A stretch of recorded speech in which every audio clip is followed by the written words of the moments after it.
السلام علیکم ورحمۃ اللہ وبرکاتہ۔ الحمدللہ رب العالمین، اللہم صلی علی محمد وعلی آل محمد وعلی اصحاب محمد۔ تفسیر ابن کثیر کے مطالعہ کی نشست نمبر 12 کے ساتھ آپ کی خدمت میں حاضر ہیں۔ آج ہم شروع کر رہے ہیں 232ویں آیت سے سورہ بقرہ کی، اور دوسرا سپارہ چل رہا ہے۔ تو آئیے اس کا آغاز کرتے ہیں۔ اعوذ باللہ من الشیطان الرجیم، بسم اللہ الرحمن الرحیم۔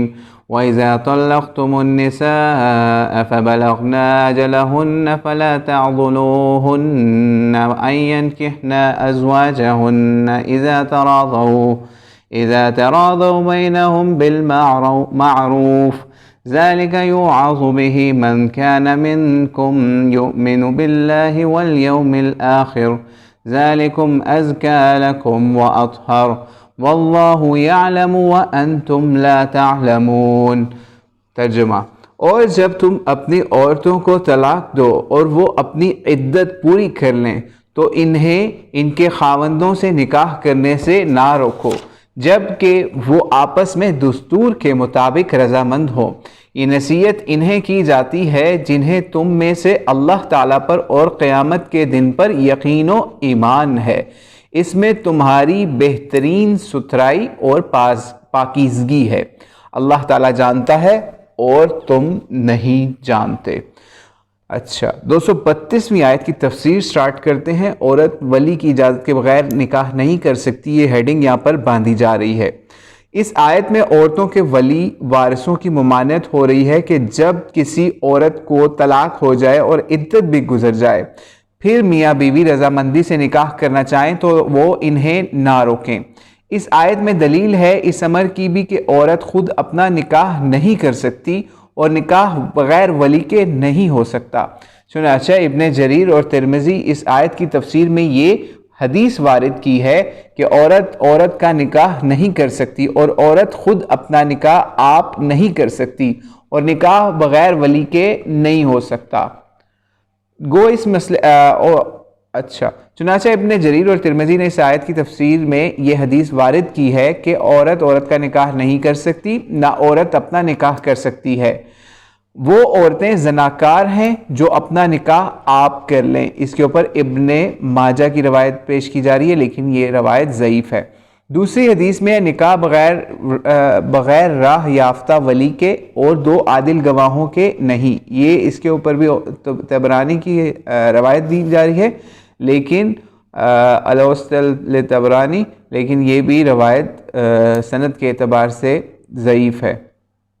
ٹھیک ہے، آگے چلتے ہیں ہم کہ اس کے مسئلے میں اختلاف ہے، لیکن اس کے بیان کی جگہ تفسیر نہیں، ہم اس کا بیان کتاب الاحکام میں کر چکے ہیں الحمدللہ تعالی۔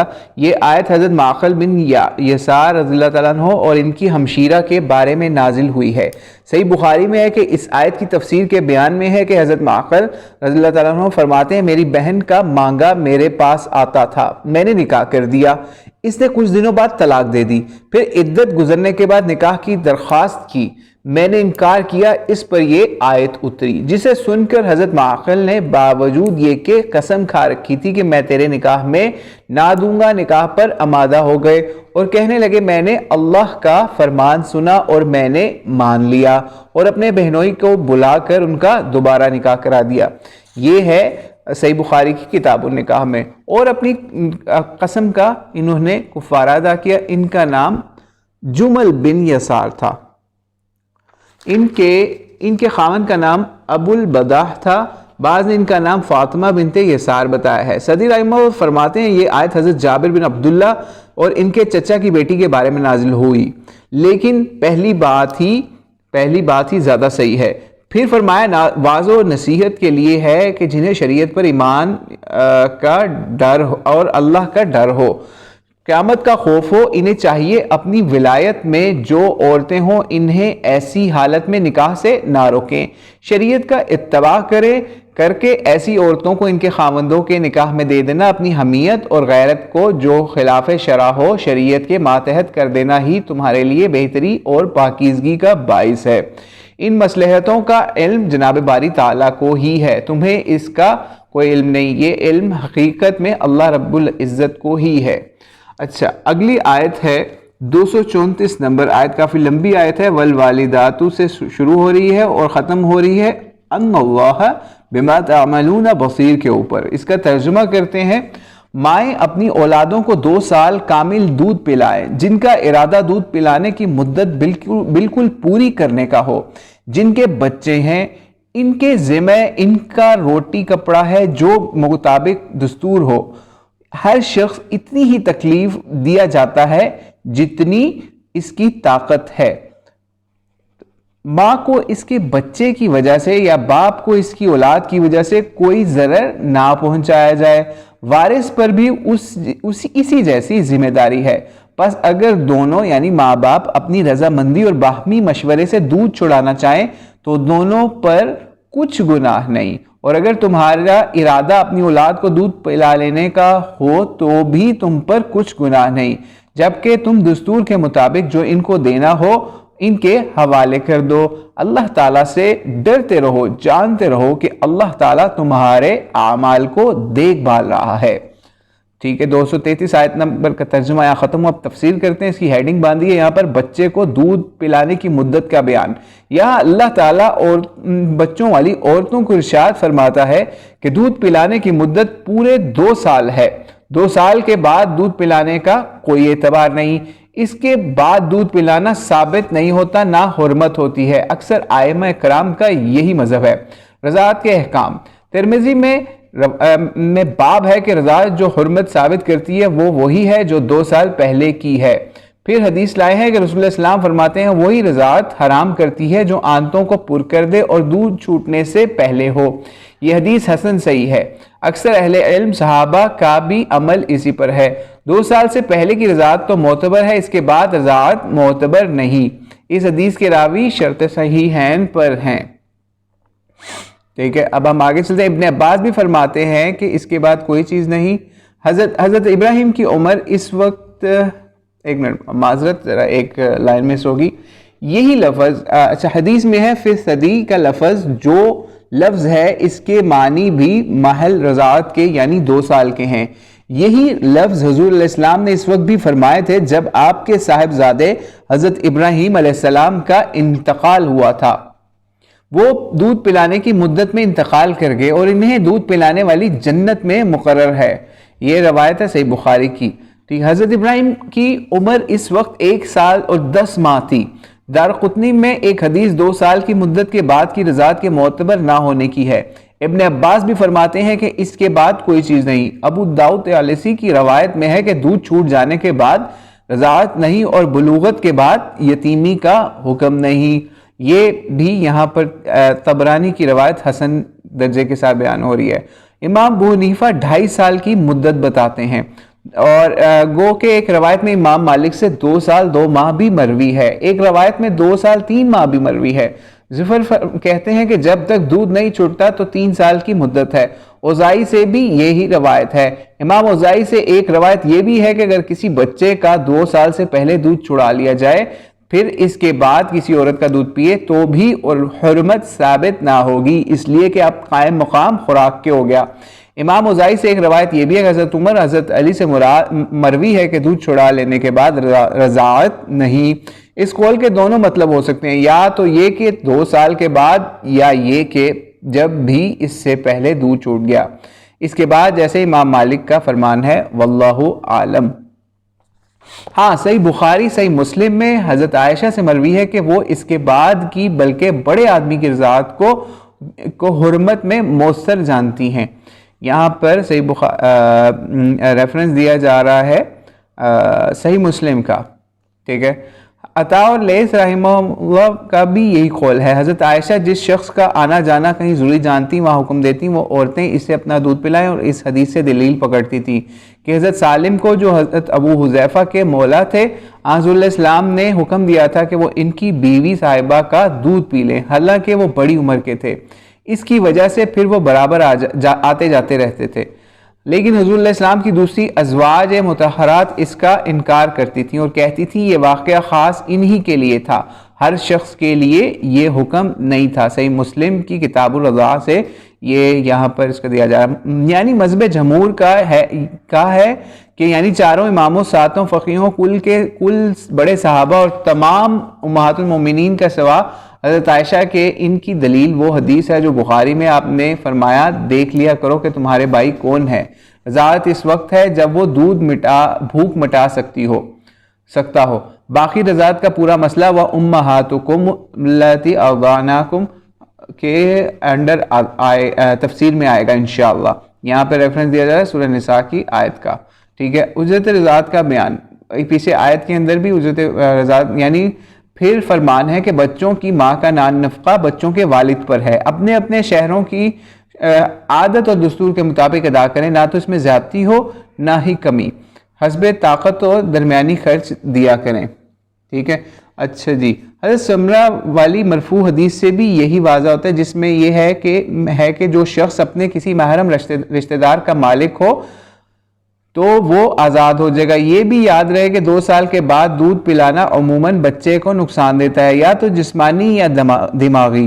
حضرت علقمہ نے ایک عورت کو 2 سال سے بڑے بچے کو دودھ پلاتے ہوئے دیکھ کر منع فرمایا تھا. پھر فرماتا ہے کہ اگر یہ رضامندی مشورے سے 2 سال کے اندر بھی جب کبھی چھڑوانا چاہیں تو اس میں کوئی حرج نہیں ہے.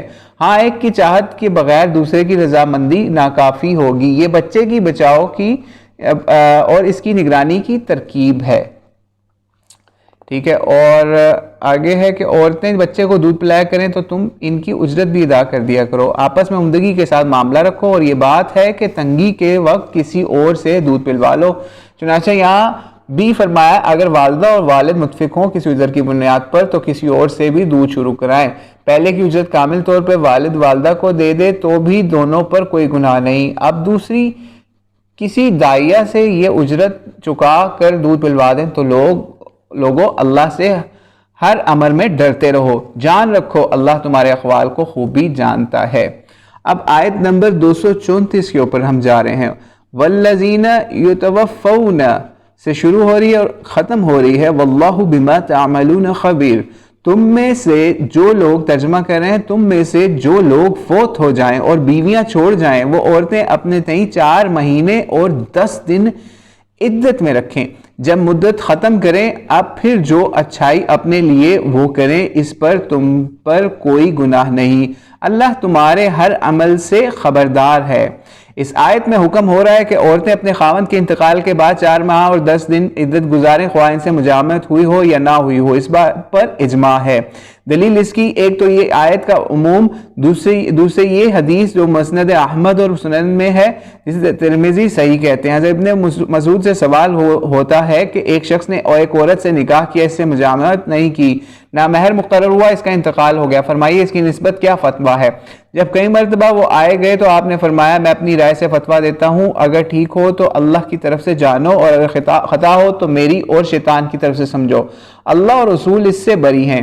میرا فتویٰ ہے کہ اس عورت کو پورا مہر ملے گا جو اس کے خاندان کا دستور ہو، اس میں کوئی کمی بیشی نہ ہو.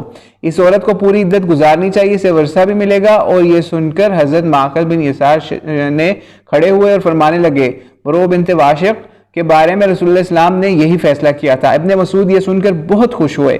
بعض روایات میں ہے اشجع سے بہت سے لوگوں نے یہ روایت کی ہے. ابو داؤد کی کتاب النکاح کے اندر یہ روایت ہے.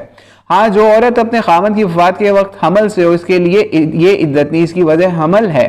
عدت یعنی کہ جب تک حمل ہے، گو انتقال کے ایک ساتھ بعد ہی ہو جائے. قرآن میں ایک اور جگہ آتا ہے، اس کا ترجمہ کچھ یوں ہے کہ حمل والیوں کی عدت وضع حمل ہے. ہاں، حضرت ابن عباس فرماتے ہیں کہ وضع حمل اور 4 مہینے 10 دن میں جو دیر کی عدت ہو وہ حاملہ کی عدت ہے. یہ قول تو بہت اچھا ہے، دونوں آیتوں میں اس سے تطبیق بھی ہو جاتی ہے عمدہ طور پر، لیکن اس کے خلاف بخاری مسلم کی ایک صاف اور صریح حدیث موجود ہے جس میں ہے کہ حضرت سبیعہ اسلمیہ کے خاوند کا جب انتقال ہوا اس پر آپ حمل سے تھیں اور چند راتیں ہی گزرنے پائی تھی تو بچہ تو ولد ہو گیا، یعنی پیدا ہو گیا. جب نہا دھو چکی تو لباس وغیرہ اچھا پہن لیا. ابو سنابل نے یہ دیکھ کر فرمایا کیا تم نکاح کرنا چاہتی ہو؟ اللہ کی قسم جب تک 4 مہینے 10 دن نہ گزر جائیں تم نکاح نہیں کر سکتی. حضرت سبیعہ یہ سن کر خاموش ہو گئی اور شام کو خدمت نبوی میں حاضر ہوئی. مسئلہ پوچھا تو آپ علیہ السلام نے فرمایا جب بچہ ہو گیا اس وقت تم عدت سے نکل گئی، اب تم چاہو تو بے شک نکاح کر سکتی ہو. صحیح بخاری کتاب المغازی کی یہ روایت ہے. یہ بھی مروی ہے کہ عبداللہ کو اس حدیث کا علم ہوا تو آپ نے بھی اپنے قول سے رجوع کر لیا. اس کی تائید اس سے بھی ہوتی ہے عبداللہ کے ساتھی و شاگرد بھی اسی حدیث کے مطابق فتویٰ دیا کرتے تھے. ام ولد متوفی عنہا کی عدت, اسی طرح لونڈی کی عدت بھی اتنی نہیں, اس کی عدت اس سے آدھی ہے, یعنی 2 مہینے اور 5 راتیں. جمہور کا مذہب یہی ہے. جس طرح لونڈی کی حسب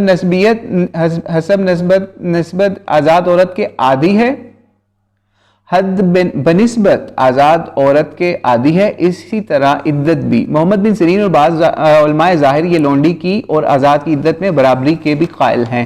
ان کی دلیل ایک تو یہ آیت کا عموم ہے, اور دوسری یہ عدت ایک جبلی امر ہے جس میں تمام عورتیں یکساں ہیں. سعید بن مسیب ابو العالیہ وغیرہ فرماتے ہیں اس عدت میں حکمت یہ ہے کہ اگر عورت کو حمل ہوگا تو اس مدت میں بالکل ظاہر ہو جائے گا. اچھا, ابن مسعود کی صحیحین والی مرفوع حدیث میں انسان کی پیدائش کا یہ حال ہے کہ 40 دن تو رحم مادر میں نطفہ کی شکل میں ہوتا ہے, پھر خون بستہ کی شکل 40 دن تک رہتی ہے, پھر 40 دن تک گوشت کا لوتھڑا رہتا ہے, پھر اللہ تعالیٰ فرشتے کو بھیجتا ہے اور اس میں روح پھونکتا ہے. یہاں بھی صحیح بخاری کی یہ روایت پیش کی جا رہی ہے. تو یہ 120 دن ہو گئے, جس کے 4 مہینے ہوئے, 10 دن احتیاطاً رکھ دیے کیونکہ بعض مہینے 29 دن کے بھی ہوتے ہیں. جب روح پھونک دی گئی تو اب بچے کی حرکت محسوس ہونے لگتی ہے اور حمل بالکل ظاہر ہو جاتا ہے, اسی لیے اتنی عدت مقرر کی گئی. واللہ عالم. ٹھیک ہے, آگے چلتے ہیں ہم. امام مالک فرماتے ہیں اگر حیض نہ آتا ہو تو 3 مہینے عدت گزارے. امام شافعی اور جمہور فرماتے ہیں 1 مہینہ اور 3 دن مجھے زیادہ پسند ہیں. بہرحال یہ ہم اس کو سکپ کریں, یہ یہاں پہ فقہ کی بھی تھوڑی سی بحث ہے. آگے چلتے ہیں. آیت نمبر 235 کے اوپر شروع ہو رہی ہے وَلَا جُنَاحَ عَلَيْكُمْ سے, اور ختم ہو رہی ہے وَاعْلَمُوا أَنَّ اللَّهَ غَفُورٌ حَلِيمٌ. تم پر اس میں کوئی گناہ نہیں کہ تم اشارتاً کنایتاً ان عورتوں سے نکاح کی بابت کہو یا اپنے دل میں پوشیدہ ارادہ کرو. اللہ تعالیٰ کو علم ہے کہ تم ضرور ان سے ذکر کرو گے, لیکن تم ان سے پوشیدہ وعدے نہ کر لو. ہاں, یہ اور بات ہے کہ تم بھلی بات بولا کرو اور عقد نکاح جب تک کہ عدت ختم نہ ہو جائے پختہ نہ کر لیا کرو. جان رکھو اللہ تعالیٰ کو تمہارے دلوں کی باتوں کا بھی علم ہے, تم اس سے خوف کھاتے رہا کرو, اور یہ بھی جان رکھو اللہ تعالیٰ بخشش و حلم والا ہے. اب اس کی ہم 235 نمبر آیت کی تفسیر کے اوپر چلتے ہیں.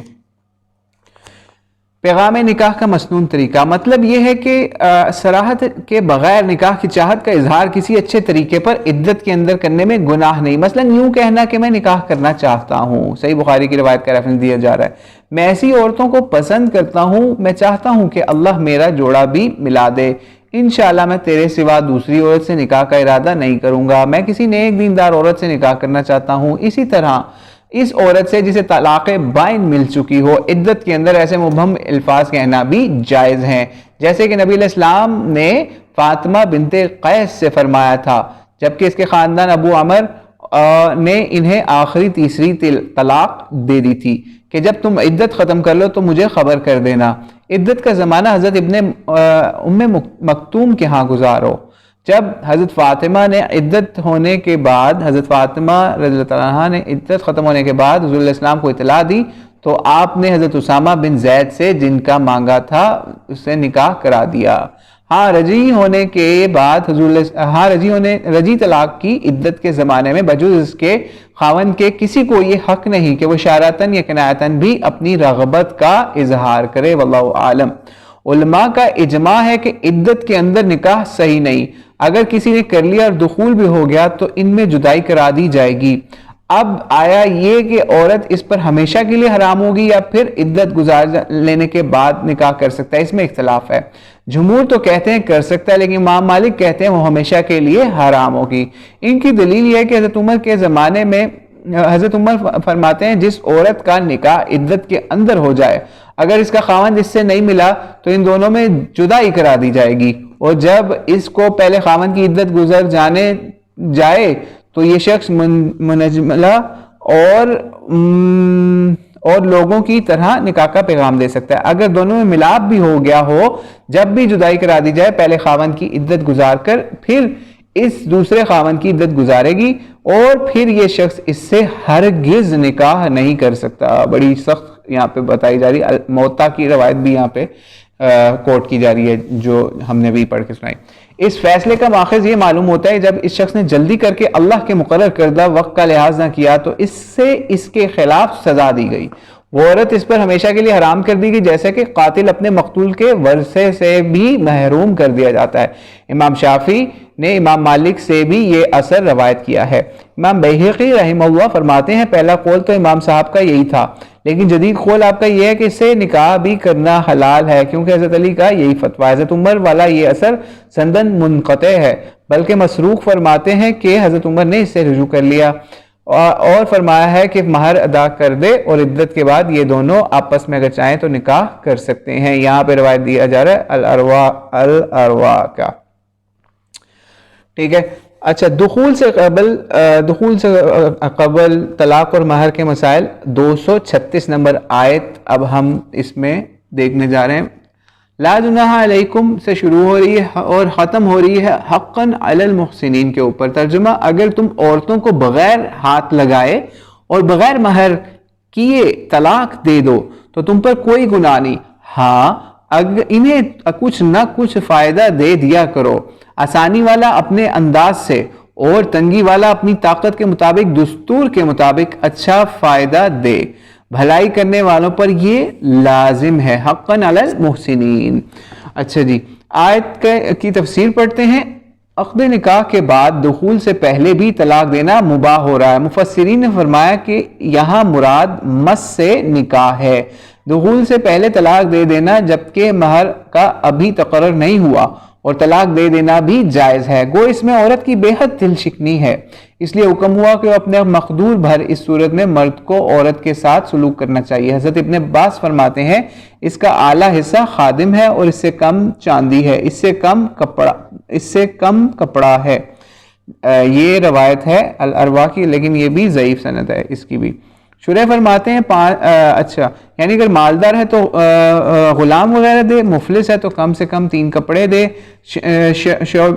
شعبی فرماتے ہیں درمیانہ درجہ اس فائدہ پہنچانے کا یہ ہے کہ کرتا دوپٹہ لحاف چا. شرح فرماتے ہیں 500 درہم. ابن سیرین فرماتے ہیں غلام دے یا خوراک دے یا کپڑے دے. حسن بن علی رحمہ اللہ نے 10,000 دیے تھے. پھر بھی وہ بیوی صاحبہ فرماتی تھی کہ اس محبوب مقبول کی جدائی کے مقابلے میں یہ حقیر چیز کچھ بھی نہیں. امام ابو حنیفہ کا قول ہے اگر دونوں اس فائدہ کی مقدار میں تنازع کریں تو اس کے خاندان کے مہر سے آدھی رقم دلوا دی جائے. ٹھیک ہے. امام شافعی کا بھی آگے قول آ رہا ہے کہ کسی خاص چیز پر خاوند کو مجبور نہیں کیا جا سکتا بلکہ کم سے کم جس چیز کو متاع یعنی فائدہ اور اسباب کہا جا سکتا ہے وہ کافی ہوگا. میرے نزدیک اتنا کپڑا متاع ہے جتنے میں نماز پڑھ لینی جائز ہوگا. پہلا قول حضرت الامام کا یہ تھا کہ مجھے اس کا کوئی صحیح اندازہ معلوم نہیں لیکن میرے نزدیک بہتر ہے کم سے کم 30 درہم ہونے چاہیے. بہرحال یہاں پہ فقہا کا اختلاف آ رہا ہے اس چیز کے اوپر. اس کو نقل کیا کہ دخول سے قبل یعنی عورتوں کو مس کیے بغیر یا ان سے ہم استری کیے بغیر اگر طلاق دی جائے اور مہر کے مسائل اس میں کیا ہوں گے. اچھا جی, اگلی آیت کے اوپر چلتے ہیں. آیت نمبر 237 کے اوپر وَإِن طَلَّقْتُمُوهُنَّ سے شروع ہو رہی ہے اور ختم ہو رہی ہے إِنَّ اللَّهَ بِمَا تَعْمَلُونَ بَصِيرٌ. اور اگر تم عورتوں کو اس سے پہلے طلاق دے دو کہ تم نے انہیں ہاتھ لگایا ہو اور تم نے ان کا مہر بھی مقرر کر دیا ہو تو مقرر مہر کا آدھا مہر دے دو. اور یہ بات ہے کہ وہ خود معاف کر دیں یا وہ شخص معاف کر دے جس کے ہاتھ میں نکاح کی گرہ ہے تو تمہارا معاف کر دینا تقوی سے بہت نزدیک ہے.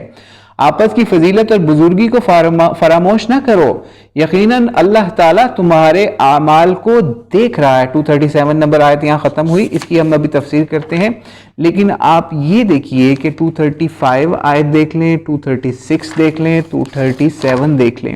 آپ ان کی آخری پارٹ دیکھیں گے نا تو کہیں پہ آ رہا ہے وَاعْلَمُوا أَنَّ اللَّهَ غَفُورٌ حَلِيمٌ آ رہا ہے, کہیں پہ حقاً علی المحسنین آ رہا ہے اور کہیں پہ تعملون بصیر. یعنی آپ یہ دیکھیں گے تو آپ کو پتہ چلے گا کہ اللہ تعالیٰ پہلے احکام بتا کے تو اس کے بعد اللہ تعالیٰ کہیں پہ بتا رہا ہے کہ اللہ بخشنے والا بھی ہے اور حلم والا ہے. کہیں بتا رہے ہیں کہ اگر مہر کی بات آ رہی ہے تو پھر اللہ تعالیٰ بھلائی کرنے والوں کی بات کر رہا ہے یہاں پہ. تو اسی طرح جب اس سے اگلی میں طلاق سے ریلیٹڈ آ رہی ہے تو پھر ان اللہ بما تعملون بصیر یعنی اللہ تمہارے اعمال دیکھ رہا ہے. یعنی اللہ یہ لوگوں کو سمجھا رہا ہے، بتا رہا ہے کہ تم اللہ کی طرف سے یہ نہ سمجھنا کہ اللہ نے احکام دے دیے تو اللہ تعالیٰ آپ لوگوں کو دیکھ نہیں رہا، اللہ سارا کچھ آپ کا واچ کر رہا ہے. ٹھیک ہے، اب ہم اس کی تفسیر پر جاتے ہیں. آیت میں صاف دلالت ہے، 237 آیت جو بھی ہم نے جس کا ترجمہ پڑھا، کہ پہلی آیت میں جن عورتوں کے لیے متع مقرر کیا گیا وہ صرف وہی عورتیں ہیں جن کا ذکر اس آیت میں کیا گیا تھا.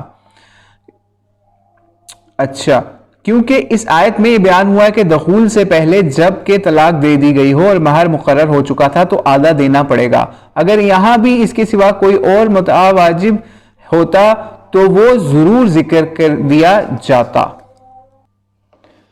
کیونکہ دونوں کی صورتیں یکے بعد دیگرے بیان ہو رہی ہیں. واللہ عالم.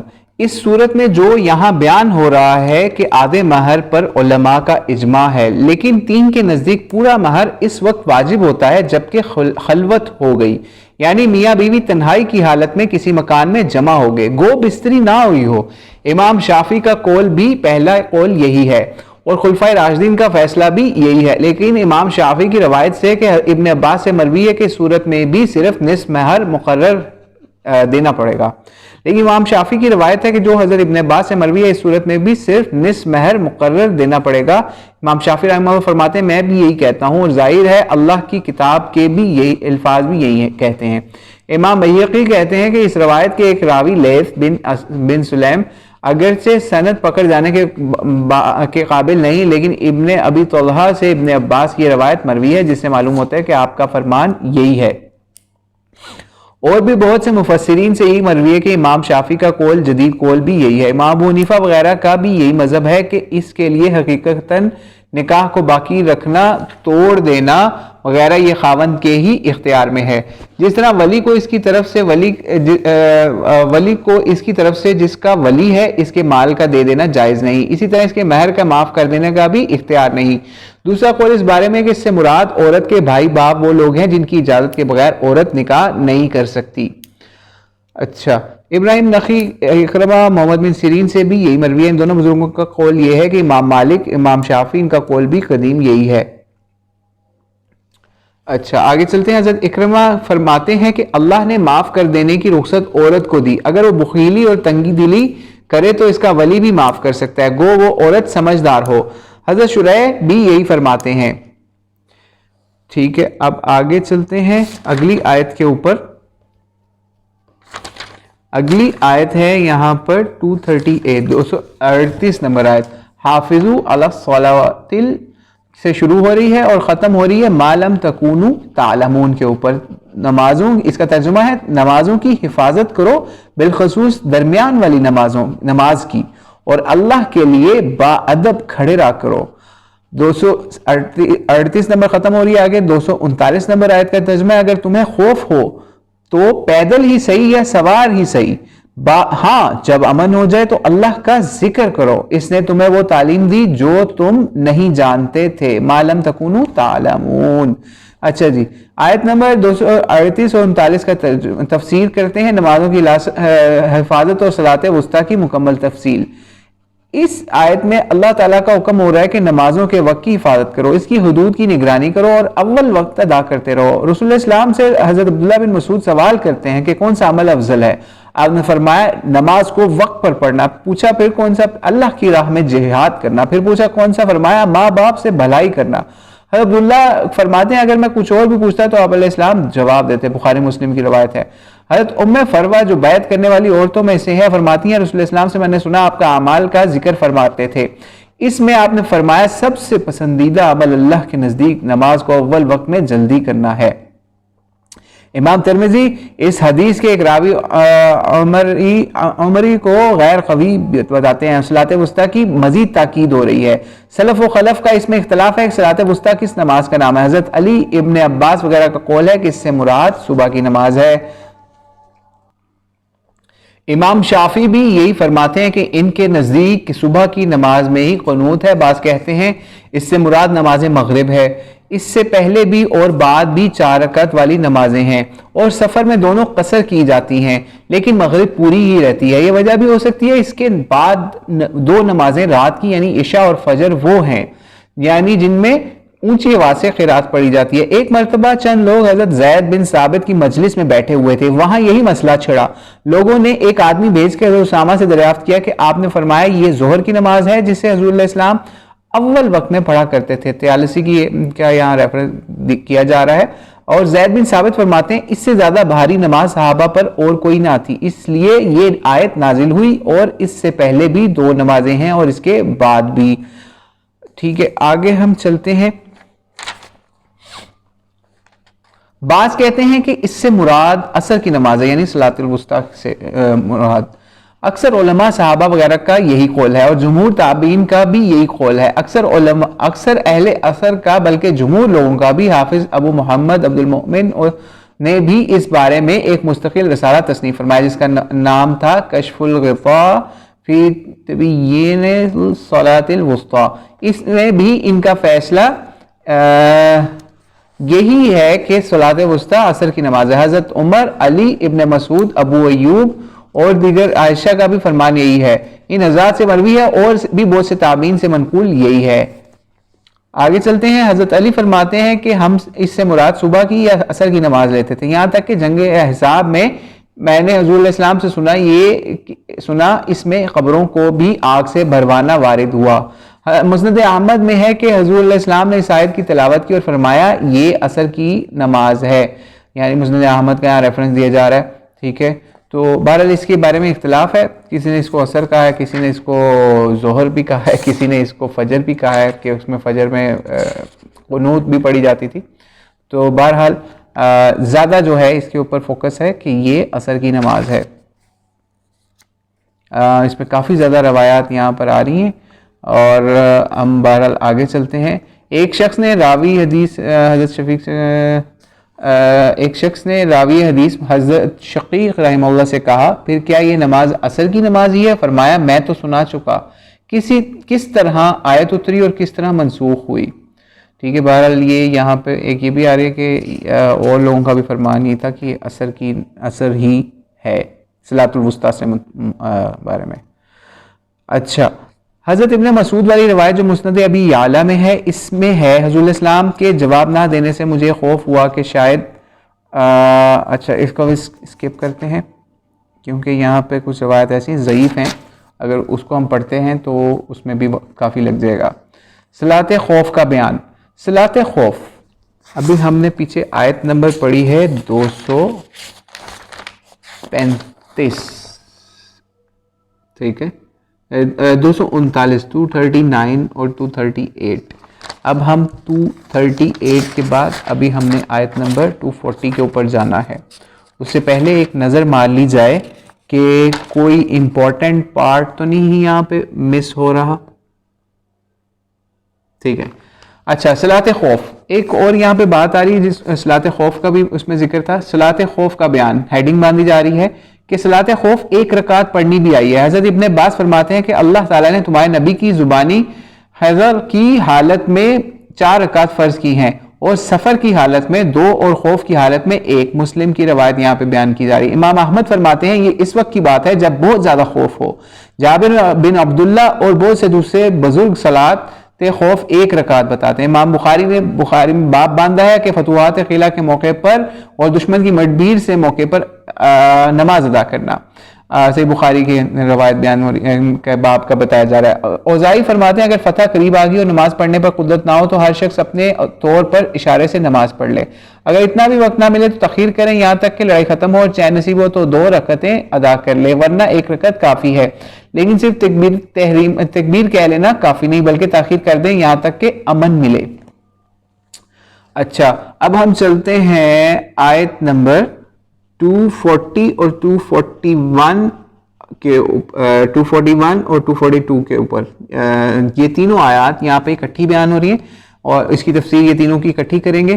تو بیوہ عورتوں کے مسائل کی یہاں پر بھی بات ہوگی، تو اس کو شروع کرتے ہیں۔ آیت شروع ہو رہی ہے والذین یتوفون سے اور ختم ہو رہی ہے 242 نمبر آیت ختم ہو رہی ہے لعلکم تعقلون کے اوپر۔ اس کا ترجمہ کرتے ہیں ان تینوں آیات کا۔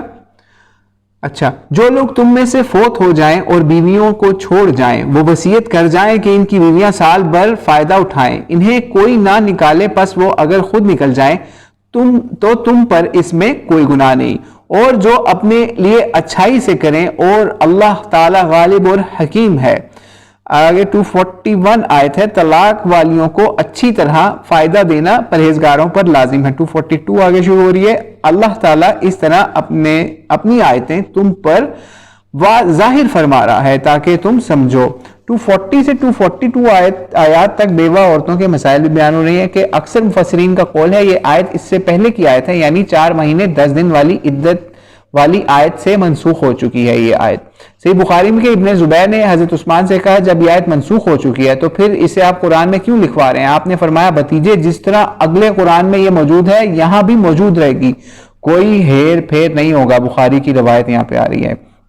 اچھا، حضرت ابن عباس فرماتے ہیں پہلے تو یہی حکم تھا کہ سال بھر تک کا نان نفقہ اس کی بیوہ عورت کو میت کے مال سے دیا جائے، اس کے مکان میں رہے۔ پھر میراث کی آیت نے اسے منسوخ کر دیا اور خاوند کی اولاد ہونے کی صورت میں مال متروکہ کا 8واں حصہ اور اولاد نہ ہونے کی صورت میں 1/4 مال ورثہ کا مقرر کر دیا، اور عدت 4 ماہ 10 دن مقرر ہوئی۔ اکثر صحابہ تابعین سے مروی ہے کہ یہ آیت منسوخ ہے۔ سعید بن مسیب کہتے ہیں کہ سورہ احزاب کی آیت یا ایھا الذین آمنوا اذا نکحتم المؤمنات والی آیت نے اسے منسوخ کر دیا۔ مجاہد فرماتے ہیں 7 مہینے 20 دن جو اصلی عدت 4 مہینے 10 دن کے سوا ہیں۔ اس آیت میں مدت کا حکم ہو رہا ہے، عدت تو واجب ہے لیکن یہ زیادتی کی مدت کا عورت کو اختیار ہے، خواہ وہیں بیٹھ کر یا یہ زمانہ گزارے یا خواہ نہ گزارے اور چلی جائے۔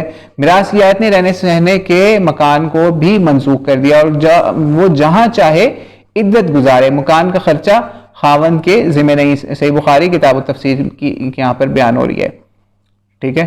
اچھا، اسی آیت سے بعض لوگوں نے ہر طلاق والی کو کچھ نہ کچھ دینا واجب قرار دیا ہے، بعض دوسرے بزرگوں نے اسے ان عورتوں کے ساتھ مخصوص مانا ہے جن کا بیان پہلے گزر چکا ہے، یعنی جن عورتوں سے صحبت نہ ہوئی ہو، مہر بھی نہ مقرر ہوا ہو اور طلاق دے دی جائے۔ لیکن پہلی جماعت کا جواب یہ ہے کہ عام میں سے ایک خاص صورت کا ہی ذکر کرنا اس صورت کے ساتھ اس حکم کو مخصوص نہیں کرتا، جیسے کہ مشہور اور منصور مذہب ہے، واللہ عالم۔ پھر فرمایا کہ اللہ تعالیٰ اس طرح اپنی حلال و حرام، فرائض و حدود اور امر و نہی کے بارے میں واضح اور مفصل بیان کرتا ہے تاکہ کسی قسم کا اجمال اور ابہام باقی نہ رہے، ضرورت کے وقت تذبذب میں نہ پڑ جاؤ، بلکہ اس قدر صاف بیان ہوتا ہے کہ ہر شخص سمجھ لے۔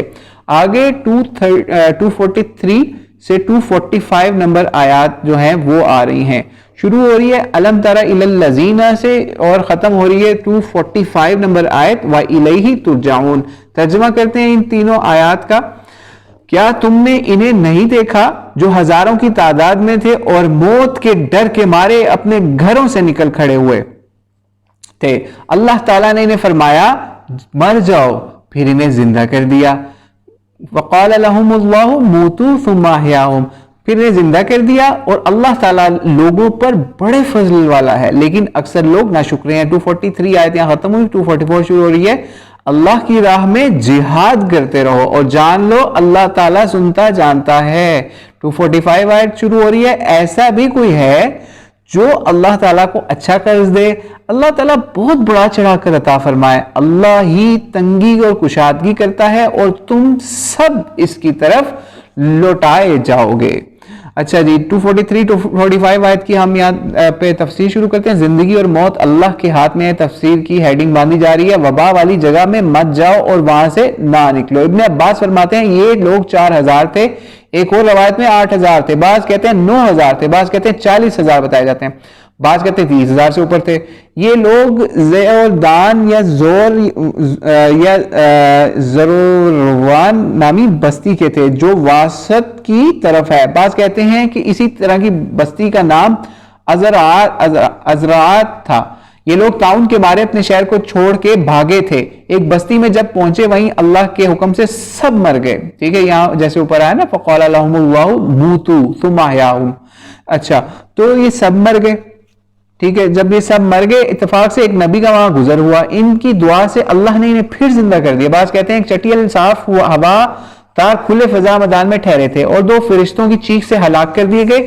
جب ایک لمبی مدت گزر گئی، ہڈیوں کا چونا چونا ہو گیا، بستی بس گئی، تب حزقیل نامی ایک نبی وہاں سے نکلے، انہوں نے دعا کی، اللہ تعالیٰ نے قبول فرمائی اور حکم دیا تم کہ اے بوسیدہ ہڈیوں، اللہ تعالیٰ میں حکم دیتا ہے تم سب جمع ہو جاؤ۔ چنانچہ ہر ہڈی کا ڈھانچہ کھڑا ہوا، پھر اللہ کا حکم ہوا، ندا کرو اے ہڈیوں، اللہ تعالیٰ فرماتا ہے تم گوشت پوست رگیں پٹھے بھی جوڑ لو۔ چنانچہ اس کو دیکھتے دیکھتے پھر آواز آئی اے روحو، اللہ کا حکم تمہیں ہو رہا ہے، ہر روح اپنے قدیم جسم میں آ جائے۔ چنانچہ سب ہوا، جس طرح ایک مرے تھے اسی طرح جی اٹھے اور بے سختہ ان کی زبان سے نکلا سبحانک لا الہ الا انت، اے اللہ تو پاک ہے، تیرے سوا کوئی معبود نہیں ہے۔ دلیل ہے قیامت کے دن اسی طرح جسم کے دوبارہ جی اٹھنے کی۔ پھر فرماتا ہے کہ اللہ کا لوگوں پر بھاری فضل و کرم ہے، زبردست ٹھوس نشانیاں اپنی قدرت قاہرہ سے دکھا رہا ہے، لیکن باوجود اس کے بھی لوگ ناشکر ہیں۔ تبری کا یہاں ریفرنس دیا جا رہا ہے۔ مسند احمد کی حدیث ہے کہ جب حضرت عمر شام کی طرف چلے اور سرغ میں پہنچے تو حضرت عبیدہ بن جراح وغیرہ لشکران سردار ان سے ملے اور خبر دی شام میں آج کل وبا ہے، چنانچہ اس میں اختلاف ہوا وہاں جائیں یا نہ جائیں۔ بالآخر عبد الرحمن بن عوف جب آئے اور فرمایا میں نے رسول اللہ صلی اللہ علیہ وسلم سے سنا ہے جب وبا کسی جگہ آئے تم وہاں ہو تو وہاں سے ڈر کے مت بھاگو، اور جب تم کسی جگہ وہاں کی خبر سن لو تو وبا والی اس حالت میں بھی نہ جاؤ، یعنی اس جگہ پہ بھی نہ جاؤ۔ حضرت فاروق نے یہ سن کر اللہ کی حمد و ثنا بیان کی اور وہاں سے واپس چلے گئے۔ صحیح بخاری مسلم کی روایت ہے۔ پھر فرمایا جس طرح ان لوگوں کا بھاگنا انہیں موت سے نہ بچا سکا، اس طرح جہاد سے منہ موڑنا بھی بیکار ہے۔ اجل اور رزق دونوں قسمت میں مقرر ہو چکے ہیں۔ اچھا جی، تو پھر آگے چلتے ہیں۔ ایک اور جگہ ارشاد ہوتا ہے کہ جو لوگ اللہ کی راہ سے رک کر بیٹھ گئے اپنے ساتھیوں سے بھی کہتے ہیں یہ جہادی شہداء بھی اگر ہماری طرح رہتے تو مارے نہ جاتے، ان سے کہو ذرا اپنی جانوں سے بھی تو موت کو ہٹا دو اگر تم سچے ہو۔ اور جگہ ہے یہ لوگ کہتے ہیں اے اللہ ہم پر لڑائی کیوں لکھ دی ہے، نہ ہمیں ایک وقت کی فرصت دی، جس کے جواب میں فرمایا کہ مضبوط برج بھی موت کے سامنے ہیچ ہیں۔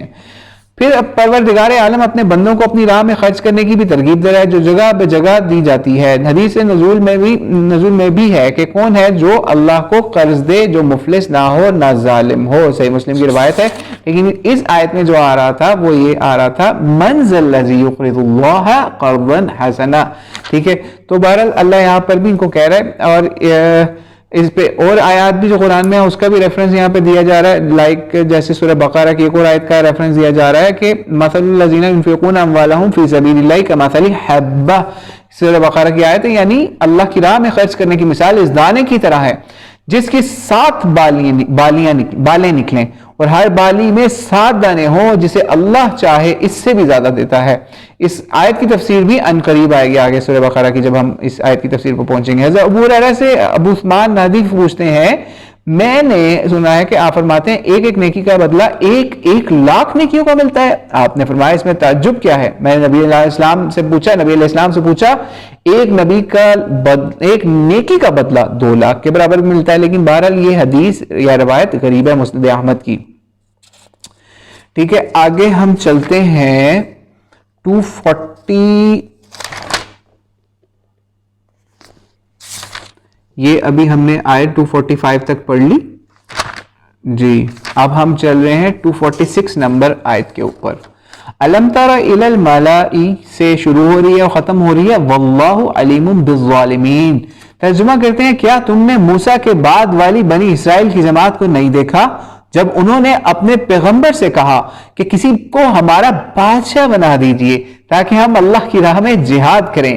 پیغمبر نے کہا ممکن ہے جہاد فرض ہو جانے کے بعد تم جہاد نہ کرو۔ انہوں نے کہا بھلا ہم راہ الہی میں جہاد کیوں نہ کریں گے؟ ہم تو اپنے گھروں سے اجاڑے گئے ہیں، بچوں سے دور کر دیے گئے ہیں۔ پھر جب ان پر جہاد فرض ہوا تو سوائے تھوڑے سے لوگوں کے سب پھر گئے۔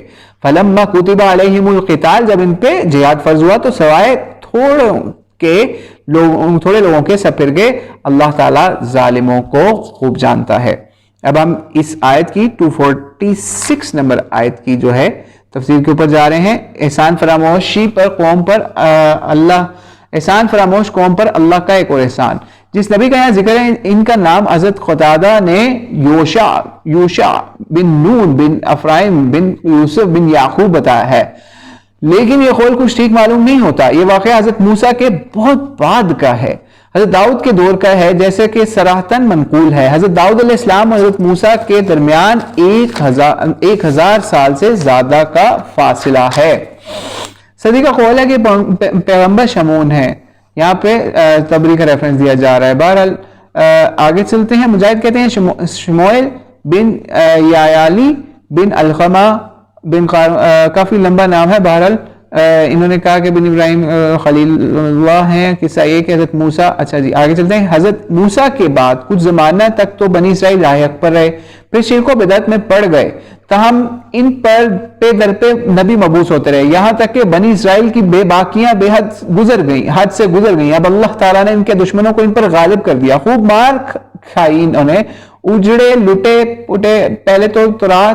پہلے تو تورات کی موجودگی اور تابوت سکینہ کی موجودگی میں حضرت موسیٰ سے مورثی چلی جا رہی تھی ان کے پاس، جو ان کے باعث سے غلبہ ہوتی تھی، مگر ان کی سرکشی اور بدترین گناہوں کی وجہ سے اللہ کی یہ نعمت بھی ان کے ہاتھوں سے چھن گئی اور نبوت بھی ان کے گھرانے سے ختم ہو گئی۔ اچھا جی، لاوی جن کی اولاد میں پیغمبری نسل چلی آ رہی تھی، یہ سارے کے سارے لڑائیوں میں مر کھپ گئے، ان میں صرف ایک حاملہ عورت رہ گئی، ان کے خاوند بھی قتل ہو چکے تھے۔ اب بنی اسرائیل کی نظریں صرف اس عورت پر تھی، ان کی خواہش تھی اللہ ان سے لڑکا دے اور وہ لڑکا نبی دے۔ خود ان بیوی صاحبہ کی دن رات یہی خواہش تھی اللہ انہیں لڑکا دے، جن کا نام شموئیل یا شمون رکھا۔ اس کے لفظ کے معنی ہے کہ اللہ نے میری دعا قبول فرمائی۔ نبوت کی عمر کو پہنچ کر انہیں بھی نبوت ملی۔ جب آپ نے نبوت کا اعلان کیا تو قوم سے درخواست کی کہ کسی کو آپ ہمارا بادشاہ مقرر کر دیجئے، تاہم ہم اس کی ماتحتی میں جہاد کریں۔ بادشاہ تو ظاہر ہو ہی گیا تھا، لیکن پیغمبر نے اپنا کھٹکا بیان کیا کہ تم جہاد سے جی نہ چراؤ۔ قوم نے جواب دیا، حضرت ملک ہم سے چھین لیے گئے ہیں، ہمارے بال بچے گرفتار کیے گئے ہیں، پھر بھی ہم ایسی بے حمیت میں ہیں کہ مرنے مارنے سے ڈریں گے کیا؟ اب جہاد فرض کر دیا گیا، حکم ہوا اس بادشاہ کے ساتھ اٹھو بسو۔ یہ سنتے ہی سن ہو گئے یہ لوگ سوائے چند لوگوں کے، باقی سب نے منہ موڑ لیا، ان سے یہ کوئی نئی بات نہ تھی جن کا اللہ کو علم نہ ہو۔ ٹھیک ہے، تو یہاں پہ یہ 246 نمبر آیت ختم ہو رہی ہے۔ آگے آ رہی ہے 247 اور 248 نمبر آیت، اس کے ہم ترجمے کے اوپر جاتے ہیں۔ وقال لہم سے شروع ہو رہی ہے اور ختم ہو رہی ہے 248 نمبر آیت ان کنتم مومنین کے اوپر۔ انہیں ان کے نبی نے فرمایا اللہ نے طالوت کو تمہارا بادشاہ بنا دیا ہے، تو کہنے لگے بھلا اس کی ہم پر حکومت کیسے ہو سکتی ہے؟ اس سے تو بہت سے حقدار بادشاہت کے ہم ہیں، اس کو تو مالی کشادگی بھی نہیں دی گئی۔ نبی نے فرمایا سنو، اللہ تعالیٰ نے اسی کو تم پر برگزیدہ کیا ہے اور اسے علمی اور جسمانی بزرگی بھی عطا فرمائی ہے۔ بات یہ ہے کہ اللہ جسے چاہتا ہے اپنا ملک دے، اللہ کشادگی والا اور علم والا ہے۔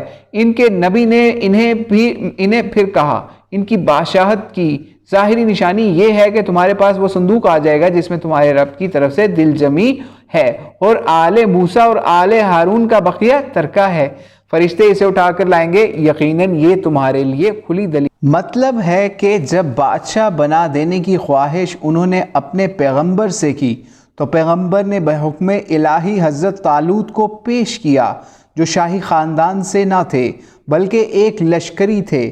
شاہی خاندان یہود کی اولاد تھی اور یہ ان میں سے نہ تھے، تو قوم نے اعتراض کیا کہ حقدار بادشاہت کے تو اس سے بہت زیادہ ہم ہیں۔ پھر دوسری بات یہ کہ اس کے پاس مال بھی نہیں، مفلس شخص ہے۔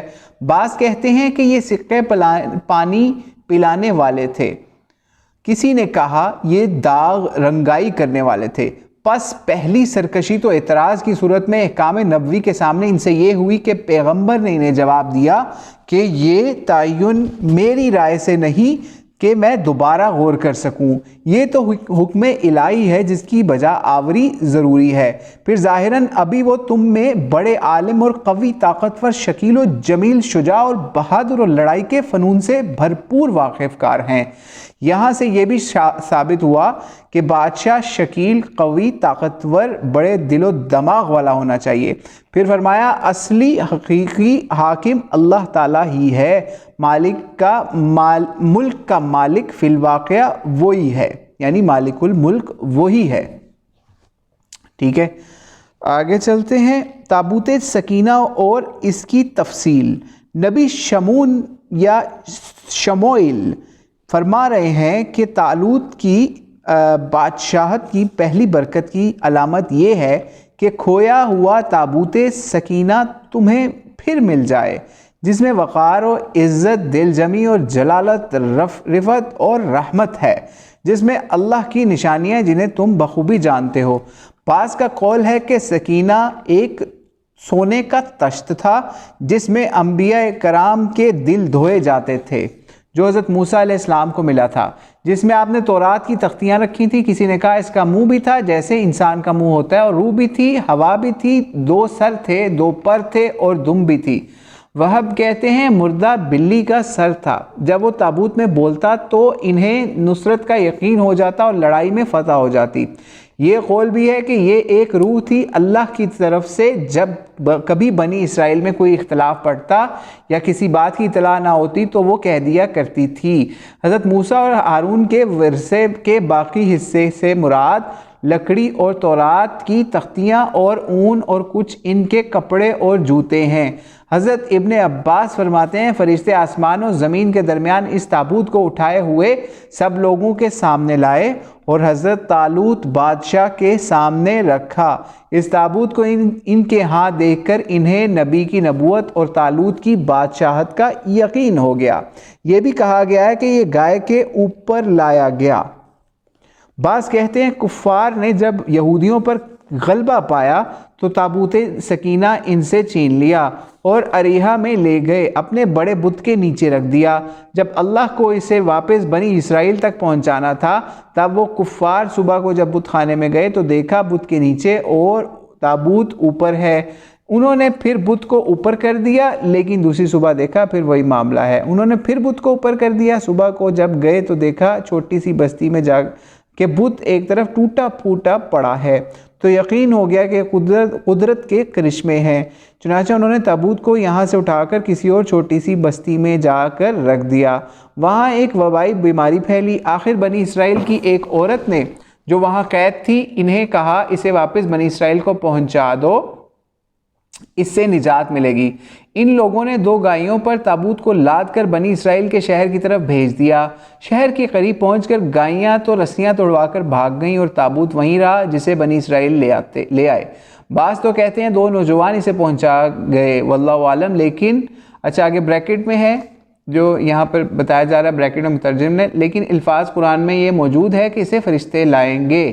مترجم یہ بھی کہا گیا ہے کہ یہ فلسطین کی بستیوں میں سے ایک بستی میں تھا جس کا نام ازدو تھا۔ ٹھیک ہے، پھر فرماتا ہے میری نبوت کی دلیل اور طالوت کی بادشاہت کی دلیل یہ بھی ہے کہ تابوت فرشتے پہنچا جائیں گے اگر تمہیں اللہ پر اور قیامت پر ایمان ہے۔ ٹھیک ہے، آگے آیت نمبر 249 شروع ہو رہی ہے فَلَمَّا فَصَلَ طَالُوتُ سے، ٹھیک ہے، اور ختم ہو رہی ہے وَاللَّهُ مَعَ الصَّابِرِينَ۔ ترجمہ کرتے ہیں جب حضرت جالوت لشکروں کو لے کر نکلے تو کہا سنو، اللہ تعالیٰ تمہیں ایک نہر سے آزمانے والا ہے، جس نے اس میں پی لیا وہ میرا نہیں، اور جو اسے نہ چکھے وہ میرا ہے۔ ہاں یہ اور بات ہے کہ اپنے ہاتھ سے ایک چلو بھرے، لیکن سوائے چند کے باقی سب نے پی لیا، وہ پانی پی لیا۔ حضرت طالوت ایمانداروں سمیت جب نہر سے گزر گئے تو وہ لوگ کہنے لگے آج تو ہم میں طاقت نہیں کہ جالوت اور اس کے لشکروں سے لڑیں۔ اللہ کی ملاقات پر یقین رکھنے والوں نے کہا بسا اوقات اور تھوڑی سی جماعتیں بڑی اور بہت سی جماعتیں اللہ کے حکم سے غلبہ پا لیتی ہیں، اللہ صبر کرنے والوں کے ساتھ ہے۔ کم ون فیئتن قلیلتن، یہ یعنی بات ہو رہی ہے کہ بہت سی چھوٹی اور تھوڑی جماعتیں جو ہیں وہ بڑی جماعتوں پر بھی غلبہ پا لیتی ہیں۔ بہرحال یہاں پہ 249 آیت ختم ہوتی ہے۔ اب اس واقعے کا یہاں پر بیان ہو رہا ہے تفسیر میں حضرت طالوت کے لشکروں کے امتحان کا۔ اب واقعہ بیان ہو رہا ہے کہ جب ان لوگوں نے طالوت کی بادشاہت کو تسلیم کر لیا، وہ انہیں لے کے جہاد پر چلے، تو حضرت صدی کے قول کے مطابق ان کی تعداد 80,000 تھی۔ تبری کا بھی یہاں ریفرنس دیا جا رہا ہے۔ راستے میں طالوت نے کہا اللہ تعالیٰ تمہیں ایک نہر کے ساتھ آزمانے والا ہے۔ حضرت ابن عباس کے قول کے مطابق یہ نہر اردن اور فلسطین کے درمیان تھی، اس کا نام نہر الشریعہ تھا۔ طالوت نے انہیں ہوشیار رہنے کے لیے کہا کہ اس نہر کا پانی کوئی نہ پیے، اگر پی لے گا تو میرے ساتھ نہ چلے گا، ایک آدھ گھونٹ اگر کسی نے پی لیا تو کوئی حرج نہیں۔ لیکن جب وہاں پہنچے پیاس کی شدت تھی، نہر پر جھک پڑے، خوب پیٹ بھر کر پانی پی لیا، مگر کچھ ایسے ایمان والے تھے جنہوں نے نہ پیا، مگر ایک چلو بھر۔ بقول حضرت ابن عباس کے ایک چلو پینے والوں کی تعداد کی تو پیاس بھی بجھ گئی اور وہ جہاد میں شامل رہے، لیکن خوب پیٹ بھر کر پینے والوں کی نہ تو پیاس بجھی اور نہ ہی وہ قابل جہاد رہے۔ صدی فرماتے ہیں اس 80,000 میں سے 76,000 نے پانی پی لیا، صرف 4,000 آدمی حقیقی فرمانبردار نکلے۔ حضرت براء بن عازب فرماتے ہیں اصحاب محمد اکثر فرمایا کرتے تھے کہ بدر کی لڑائی والے دن ہماری تعداد اتنی ہی تھی جتنی تعداد حضرت طالوت بادشاہ کے اس فرمانبردار لشکر کی تھی جو اس نہر کے پار، جو آپ کے ساتھ نہر سے پار ہوا تھا۔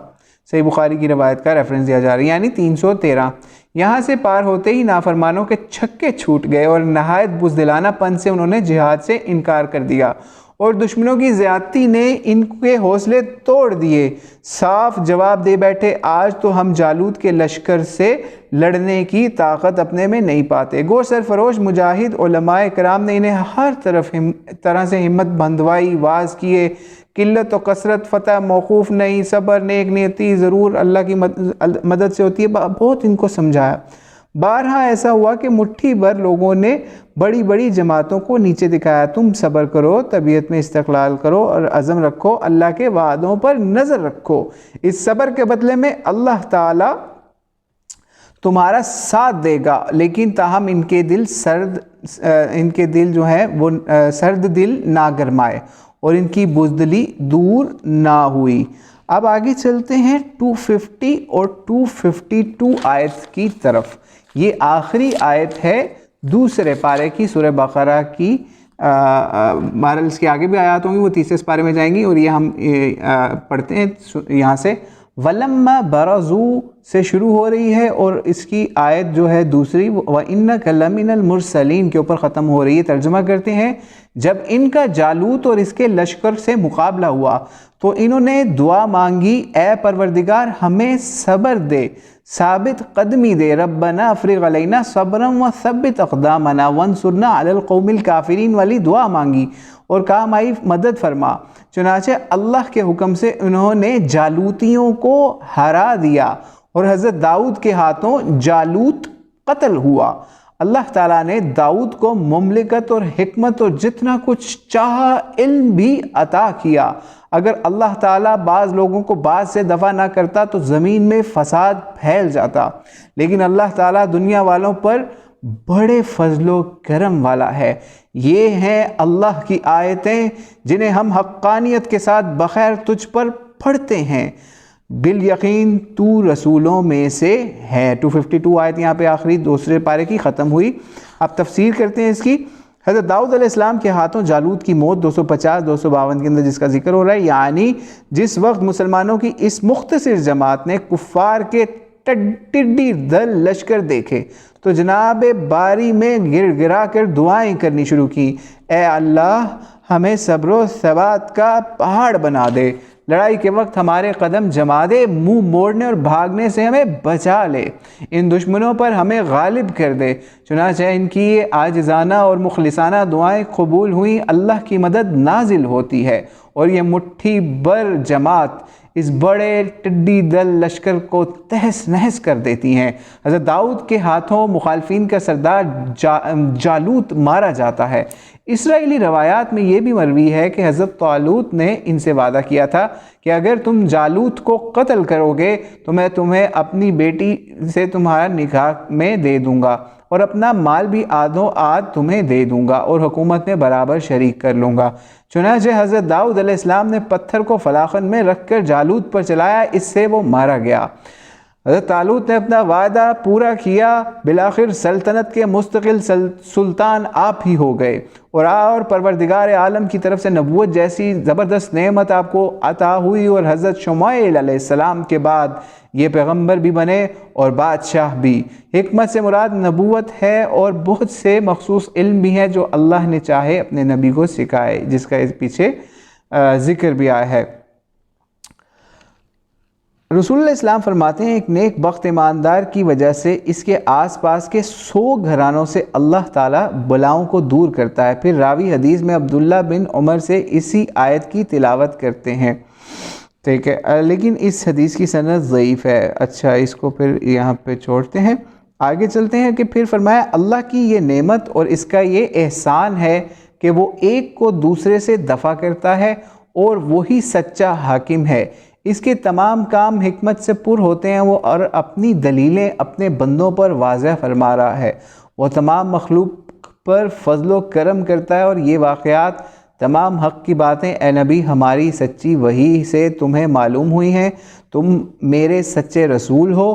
میری ان باتوں پر آپ خود آپ کی نبوت کی سچائی کا علم ان لوگوں کو بھی ہے جن کے ہاتھوں میں کتاب ہے۔ یہاں اللہ تعالیٰ نے زوردار اور پرتاکید الفاظ میں قسم کھا کر اپنے نبی صلی اللہ علیہ وآلہ وسلم یعنی نبی محمد کی نبوت کی تصدیق فرمائی ہے۔ الحمدللہ تفسیر ابن کثیر اردو کا دوسرا پارہ یہاں پر مکمل ہوتا ہے، تو اللہ سے دعا ہے اس کو قبول و منظور فرمائے، اور آج کی نشست اس کے اوپر برخاست کرتے ہیں۔